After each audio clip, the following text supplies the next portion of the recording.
Olá, gente, tudo bem? Bem-vindos e bem-vindas novamente a mais uma aula do curso Sinapse. Tudo bem, gente? Bem, hoje nós vamos trabalhar a termologia e também nós vamos trabalhar a parte de calorimetria, ok? Muito importante para as melhores provas de vestibular. Gente, seguinte, para começar a parte de termologia, simplesmente na termologia nós vamos trabalhar as escalas termométricas, ou seja, nós temos que entender como deveremos proceder ao transformarmos uma escala termométrica, por exemplo, em Celsius, em Fahrenheit ou Fahrenheit em Kelvin e assim por diante. Agora, por que nós temos três escalas termométricas? Gente, na escala Celsius, muito utilizadas em países de cultura sul-americana, no caso, nós temos a utilização da escala termométrica sendo o mercúrio, não é? E o mercúrio, quando você esquenta, ele vai dilatar e a hora que ele começa a dilatar, ele começa a subir numa certa escala de medida e na escala Celsius nós temos entre 0 e 100 graus Celsius. Lembrando que nesse intervalo nós temos 100 unidades de medida, ok, gente? Se você for trabalhar a escala Fahrenheit, não é? Nós temos diferente. Nós temos outra escala, né, gente? Nós temos, ao invés do mercúrio, nós deveremos ter um pouco de água, sal, gelo picado e um pouco de amônia. Ou seja, a dilatação vai ser diferente. E a hora que esse líquido começar a subir, ele vai variar a sua medida. E na escala Fahrenheit, nós temos 32 graus Fahrenheit para o ponto de fusão, a pressão de 1 atm, e nós temos o ponto de ebulição como sendo 212. Então, gente, quando eu falo 0 graus Celsius, eu estou querendo dizer a mesma coisa que 32 graus Fahrenheit. E quando eu falo 100 graus Celsius, eu estou dizendo 212 Fahrenheit. Tudo bem, gente? Mas nós temos a linguagem acadêmica, né? No caso, conhecido como Sistema Internacional de Unidade. E nessa escala utilizaremos o Kelvin, em homenagem ao William Thomson Kelvin. Tudo bem? E esses valores deverão ser 273, né, para o ponto de fusão e 373 para o ponto de ebulição. Então, para começar esse curso, eu lembro vocês, 0 graus Celsius é a mesma coisa que 32 Fahrenheit, que significa 273 Kelvin. 100 graus Celsius equivale a dizer 212 graus Fahrenheit, que equivale a dizer 373 Kelvin. E o nosso objetivo desse trabalho é simplesmente como deveremos trabalhar para transformar a escala Celsius para a escala Fahrenheit. Tudo bem? E aqui eu tenho a equação principal do curso de termologia. Só tomem cuidado, gente boa, porque quando você utilizar esta minha equação aqui, nós deveremos utilizar apenas, olha só, me acompanha, o valor absoluto. Como assim valor absoluto, Jaú? Gente boa, olha só. Imagine você, por exemplo, quanto vale 10 graus Celsius na escala Fahrenheit?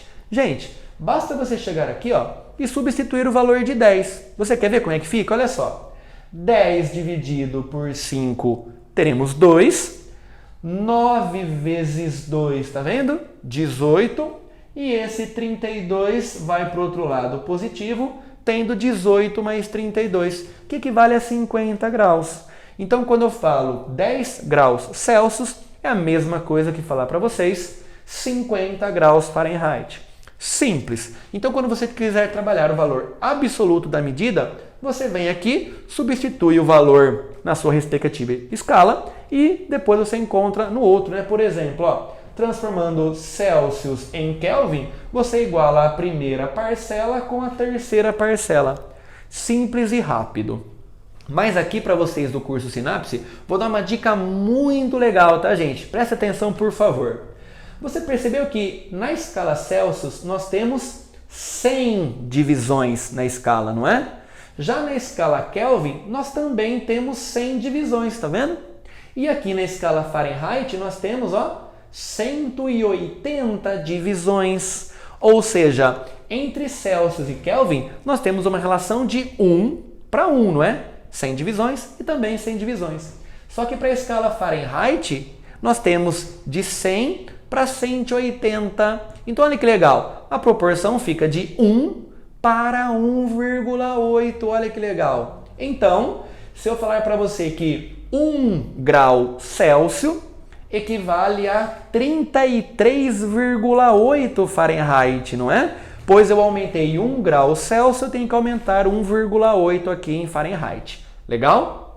Apoiado nisso que eu falei para vocês, nós temos que tomar cuidado com a palavra variação, minha gente. Olha só, quando eu falo para você que na escala Celsius ocorreu uma variação de 10 graus Celsius, independe para mim o valor inicial e o final, né? Não importa se ele estava a 50 e foi para 60, ou se ele estava em 10 e foi para 20. O que interessa é que houve uma variação de 10 graus Celsius.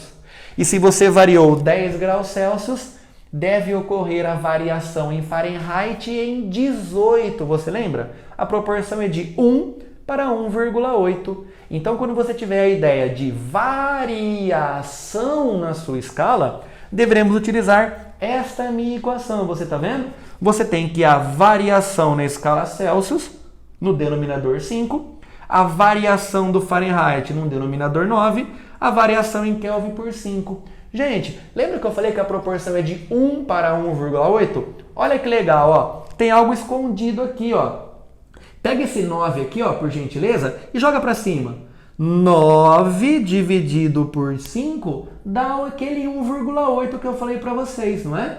Então, enquanto você varia, cuidado com essa palavra, 1 grau Celsius, eu estou variando 1,8 na escala Fahrenheit, ok? Então, só tomem cuidado, quando você for trabalhar valor absoluto, você utiliza a nossa primeira equação. Quando o exercício colocar a palavra variação, tome cuidado, pois deveremos utilizar a segunda equação. Tudo bem, gente? Parte fundamental, né? É a parte preparatória para que a gente possa evoluir no curso de termo, né? E agora, eu quero uma atenção primordial de todos vocês que estão desse lado virtual, pois nós vamos começar a parte da calorimetria, tudo bem? Questão muito pedida, principalmente nas provas feitas pela VUNESP, não é, minha gente? Ou seja, nós temos muitas provas, principalmente no curso de medicina, tudo bem? Então, atenção nessa parte do curso agora. Gente, quando você vai aquecer um sólido, por um exemplo, né? Vamos pensar aqui num pedaço, num cubo de gelo.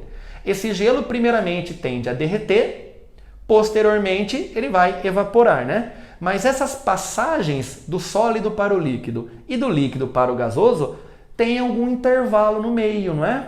Por um exemplo, gente, eu montei um gráfico aqui para você, onde o eixo Y representa a temperatura para mim, ok? E o eixo X representa a quantidade de calor fornecido. Então imagine só, você está aquecendo um pedaço de gelo que está numa temperatura abaixo de zero. Vamos colocar aqui por um exemplo, menos 5 graus Celsius, ok? Então, quando você está aquecendo, você está alterando o estado de agregação da matéria, não é? Ou seja, você está aumentando a temperatura. Então, primeiramente, quando você estiver aquecendo esse corpo, você tem, olha aqui, ó, um fornecimento de calor, ao mesmo tempo você tem um aumento de temperatura. E nesse momento, você percebeu que agora, olha só, gente, esse bloco de gelo, ainda no estado sólido, chegou a 0 graus, não é? E nesse momento, a fonte ainda continua a fornecer calor para o bloco. E esse calor, essa energia térmica, não mais será usada para aumentar a agitação da partícula, e sim para romper a sua estrutura molecular, diminuindo a sua força, não é? E aí que você tem a passagem do sólido para o líquido. E nesse momento, a parte mais importante, a temperatura se mantém constante. Enquanto você está trocando o estado físico, você não altera a temperatura do elemento, ok? E agora você já derreteu, né? Já entrou em estado de fusão e agora você vai aquecer a parte líquida.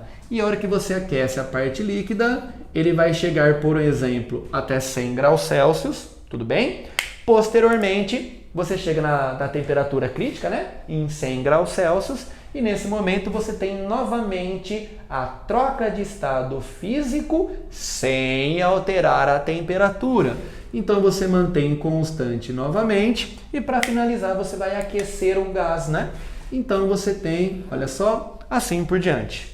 Você percebeu, gente, que nós temos, na troca de estado físico, nós temos a mesma temperatura, não é?